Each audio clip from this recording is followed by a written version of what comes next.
পশ্চিমবঙ্গ ল clerk অ্যাসোসিয়েশনের 15তম রাজ্য সম্মেলনের আগে বহরমপুর জেলা আদালতের চত্বরে মিছিল করলেন ল ক্লার্ক অ্যাসোসিয়েশনের সদস্যরা। মঙ্গলবারে মিছিলের মাধ্যমে সম্মেলনের সাফল্য কামনা করা হয়। জানা গিয়েছে, আসন্ন রাজ্য সম্মেলন অনুষ্ঠিত হতে চলেছে 27, 28 এবং 29 ডিসেম্বর আসানসোলে রবীন্দ্র ভবনে। রাজ্যের বিভিন্ন প্রান্ত থেকে ল ক্লার্করা এই সম্মেলনে অংশগ্রহণ করবেন। এই গুরুত্বপূর্ণ অনুষ্ঠানে উপস্থিত থাকবেন রাজ্যের আইনমন্ত্রী মলয় ঘটক। বহরমপুর ল ক্লার্ক অ্যাসোসিয়েশনের পক্ষ থেকে এই দিন শুধুমাত্র মিছিলই নয়, একটি আলোচনা সভারও আয়োজন করা হয়। সবাই বক্তারা রাজ্য সম্মেলনের গুরুত্ব নিয়ে আলোচনা করেন এবং সকল সদস্যদের ঐক্যবদ্ধ থাকার আহ্বান জানান। মুর্শিদাবাদ ল ক্লার্ক অ্যাসোসিয়েশনের পক্ষ থেকে জানানো হয়েছে, এই সম্মেলন শুধুমাত্র একটি কর্মসূচি নয়, বরং সদস্যদের মধ্যে পারস্পরিক সহযোগিতা এবং পেশাগত উন্নতির একটি বড় সুযোগ। বহরমপুরের এই আয়োজন সদস্যদের মধ্যে নতুন উদ্দীপনা সৃষ্টি করেছে এবং আসন্ন রাজ্য সম্মেলনের প্রতি আগ্রহ বাড়িয়েছে। Bureau report, news prime Times. আমাদের পশ্চিমবঙ্গ ল অ্যাসোসিয়েশনের আমাদের যে প্রতিষ্ঠা দিবস, সেই প্রতিষ্ঠা দিবসের গত 8 তারিখে ছিল। সেই ছুটির দিন ছিল বলে আমরা পালন করতে পারি, পতাকা উত্তোলনের মাধ্যমে আমরা করেছি, কিন্তু আনুষ্ঠানিকভাবে কোনো আমরা অনুষ্ঠান করতে পারিনি। সেই অনুষ্ঠান আজকে আমরা করছি।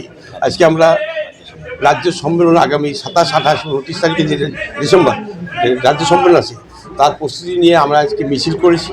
আমাদের যে আমাদের যে পশ্চিমবঙ্গ ল অ্যাসোসিয়েশনের যে আমাদের দাবি, সেই দাবিগুলো আগামী দিনে আমরা এই সম্মেলনে আমরা তুলে ধরবো।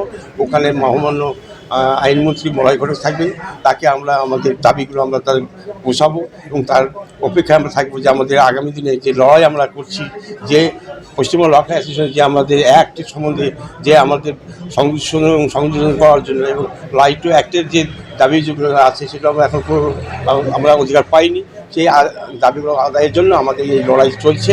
আগামী দিনে আগামী রাজ্য সম্মেলনে আমরা সেইগুলো তুলে ধরবো এবং আমরা আজকে মূলত প্রতিষ্ঠান দিবস 1979 সালে যে আমাদের এই সংগঠনের পূর্বে লাংসর বহুরাল সেই ব্রিটিশ রুল সেটা বাতিল করে পশ্চিমবঙ্গ ল অ্যাক্টে 1997 সালে 14 মার্চ আমাদের এই অ্যাক্ট পাস হয়েছে। সেখান থেকে আমরা ল অ্যাক্ট হয়েছি।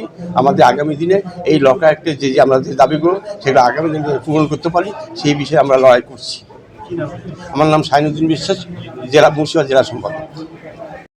আমাদের মূলত যেটা অনুষ্ঠান, সেটা হচ্ছে আগামী 27, 28, 29 ডিসেম্বর আসানসোলের রবীন্দ্র ভবনে আমাদের পশ্চিমবঙ্গ ল ক্লার্ক অ্যাসোসিয়েশনের 15তম রাজ্য সম্মেলন আছে। সেই সম্মেলন উপলক্ষে সম্মেলনের সাফল্য কামনার্থে আজকে একটা মিছিল, একটা পথসভা এবং তার সাথে আজকের আমাদের একটা জেনারেল মিটিং আছে।